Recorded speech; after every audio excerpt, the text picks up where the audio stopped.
Where do political opinions actually come from? They don't appear out of nowhere. They begin to form in childhood, and the beliefs you acquire early in life tend to be remarkably durable.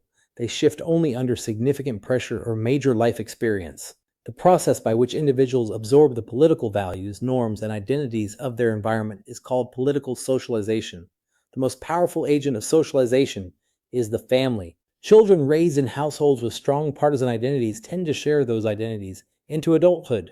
Attitudes about authority, fairness, and civic life formed at the kitchen table persist for decades. Schools, religious institutions, peer groups, workplaces, and the media all play supplementary roles, sometimes reinforcing and sometimes disrupting what the family transmitted. Now, here's where political scientists have to be honest. The quality of public opinion falls well short of the civic ideal. The ideal citizen, fully informed, tolerant of opposing views, willing to compromise, engaged in civic life, is a standard most of us fail to meet most of the time. The concept of rational ignorance captures why. Because the probability that any single vote determines an election is essentially zero, it's individually rational not to spend hours researching candidates and policy details. The aggregate consequence is an electorate that's often poorly informed on specific policy questions, even when it holds strong opinions about parties and direction. Citizens compensate with cognitive shortcuts, online processing, accumulating opinions from casual exposure without tracking the evidence behind them. People end the day with views they couldn't fully justify.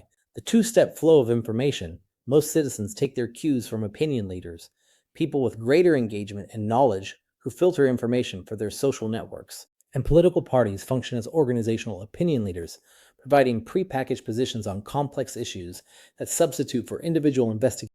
These shortcuts help, but they also make opinion vulnerable to manipulation by whoever controls the channels, and in 2026, those channels have been transformed.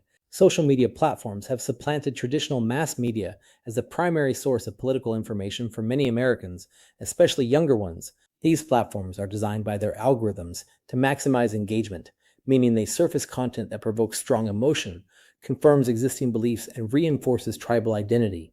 The result is what scholars call filter bubbles and echo chambers.